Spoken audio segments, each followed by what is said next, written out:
देवरी में गोंडवाना गणतंत्र पार्टी के प्रत्याशी रजत दीवान ने प्रेस कॉन्फ्रेंस कर भाजपा और कांग्रेस पर गंभीर आरोप लगाए हैं। रजत दीवान ने कहा कि मेरे खिलाफ प्रचार किया जा रहा है कि मैंने भाजपा या कांग्रेस को समर्थन दे दिया है, जबकि यह सरासर झूठ है। मैंने अब तक किसी भी दल को समर्थन नहीं दिया है। रजत दीवान ने कांग्रेस पार्टी पर आरोप लगाते हुए कहा कि मुझ पर एवं मेरे कार्यकर्ताओं पर लगातार दबाव बनाया जा रहा है। तुम लोग प्रचार मत करो। क्या कहा दीवान ने, जरा आप भी सुने। ये निश्चित रूप से कांग्रेस पार्टी की ओर हमारा इशारा जाता है। वर्तमान समय में हमारे कार्यकर्ताओं को हमारे आदिवासी समाज पर, हमारे अहिरवार समाज पर जो दबाव रखा जा रहा है वोट बैंक के लिए, भाई निश्चित रूप से आज एक उनके बीच का प्रत्याशी उनके सामने है तो वो उनको समर्थन दे रहे हैं। लेकिन वर्तमान समय में जो कांग्रेस के द्वारा ये तुच्छ राजनीति की जा रही है, दबाव की राजनीति, तो वो ना की जाए। किस प्रकार से दबाव डाला जा रहा है? फोन के माध्यम से या मौखिक रूप से? क्या मौखिक रूप से भी डाला जा रहा है, फोन के माध्यम से भी डाला जा रहा है। कई उनके रिश्तेदारों के फोन हमारे पास भी आ रहे हैं कि भाई साहब समर्थन दें आप। कई हमसे मिलने भी आ रहे हैं और कई हमारे कार्यकर्ताओं को भी दबाव डाल रहे हैं कि भाई कई मध्याह्न भोजन भी चला रहे हैं। कई अन्य सरकारी योजनाओं से भी जुड़े हुए हैं जो शासन के द्वारा चलाई जा रही हैं, जो स्व सहायता समूह के द्वारा चलाई जा रही हैं, उन पर भी उनको दबाव डाला जा रहा है। सरपंच सचिवों पर भी दबाव डाला जा रहा है। दबाव को लेके कुछ वीडियो कॉल रिकॉर्डिंग कुछ क्या है अपने पास? ऐसा कुछ हुआ है? नहीं, कॉल रिकॉर्डिंग तो नहीं है हमारे पास। अब व्यक्तिगत रूप से आप अगर हमसे मिलने आएंगे तो उसकी हम आपको थोड़ी रिकॉर्डिंग करेंगे तुरंत।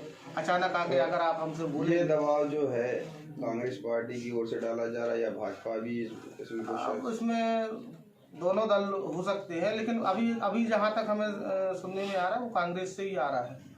तो मतलब आप मानते हैं कि कांग्रेस मान चुकी है कि आदिवासी वोट बैंक पर, ऐसी वोट बैंक पर जो अभी तक कहते आए थे कि वो कांग्रेस की प्रॉपर्टी है, तो उसमें आप शर्त लगाने में कामयाब हुए? बिल्कुल भाई साहब, आदिवासी समाज का किसी के साथ एग्रीमेंट नहीं है, किसी के साथ पट्टा नहीं लगा है, ना कांग्रेस के साथ ना बीजेपी के साथ। जब उनका प्रत्याशी मैदान में है तो निश्चित रूप से वो उनको समर्थन करेगी।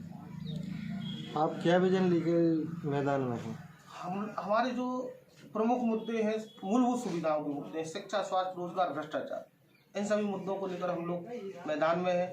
और वर्तमान समय में जो पक्षपात किया गया है, आज आप जैसे कांग्रेस पार्टी की बात करते हैं, जैसे वो बोलते हैं कि आदिवासी हितैषी। भाई साहब, आदिवासी हितैषी केवल आप वोट लेने के लिए है। अभी विगत समय में जनपद पंचायत का चुनाव हुआ केसरी ब्लॉक में, जहां आपने आदिवासियों की 5 वोटों से जनपद अध्यक्ष बनाया। क्या आप उन पे एक भी उपाध्यक्ष नहीं बना सकते थे? उपाध्यक्ष नहीं बनाया, चलिए ठीक है, उसके साथ साथ क्या आप एक भी समिति का उनको अध्यक्ष नहीं बना सकते थे?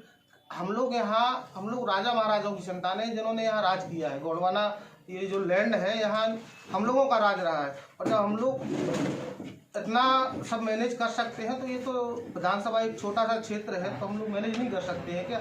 आज आप हमारे ऊपर भी आरोप लगा रहे हैं, सब जनता को बरगला रहे हैं कि हमने हम बीजेपी हमें मैनेज कर रही है। आज आप प्रहलाद उइके जी को भी आप आरोप लगा रहे हैं। कल सुनने में आया है आप खापा जमीली में मार्केट में भी अफवाहें उड़ाई गई हैं कि इन दोनों प्रत्याशी, जो आदिवासी प्रत्याशी, इन दोनों ने बीजेपी से पैसे लिए। आप ये बताइए, हम लोग क्या इतने सक्षम नहीं है कि हम लोग चुनाव न लड़ सकें? हमारे भी माता पिता ने हमें आशीर्वाद दिया है। वर्तमान समय में हम भी इस योग्य हैं कि हम विधानसभा के, हम तो लोकसभा चुनाव भी लड़ सकते हैं। इस तरह के आरोप प्रत्यारोप ना लगाया जाए। अगर इस प्रकार का आप आरोप लगा रहे हैं तो आप हमें उसके साक्ष्य प्रस्तुत करें।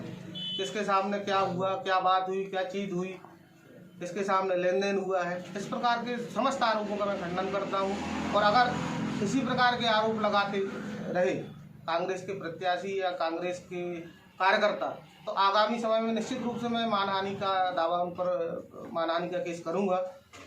क्योंकि एक मेरी जो छवि धूमिल हो रही है, मैं एक पेशे से व्यापारी हूँ। मेरे माता पिताजी भी सरकारी जॉब में रहे हैं या वर्तमान में रिटायर हो गए हैं, तो उनकी भी छवि धूमिल हो रही है सब प्रोपेगेंडों से उनके कांग्रेस की। निश्चित रूप से भाई आप अपनी राजनीति करें, हमें अपनी राजनीति करने दें। आदिवासियों के बीच में क्या उत्साह है जब उनके बीच में 2-2 क्षेत्रीय प्रत्याशी हैं? बिल्कुल निश्चित रूप से उनके बीच में उत्साह है। गोंडवाना गठबंधन पार्टी को सपोर्ट कर रहे हैं। अब वर्तमान समय में जो आप देख रहे हैं, माहौल जान रहे हैं, निश्चित रूप से SC और ST वर्ग में बहुत उत्साह है और आगे बढ़ चढ़कर ऐसे मतदान के समर में वो भाग ले रहे हैं, चुनावी माहौल में भाग ले रहे हैं।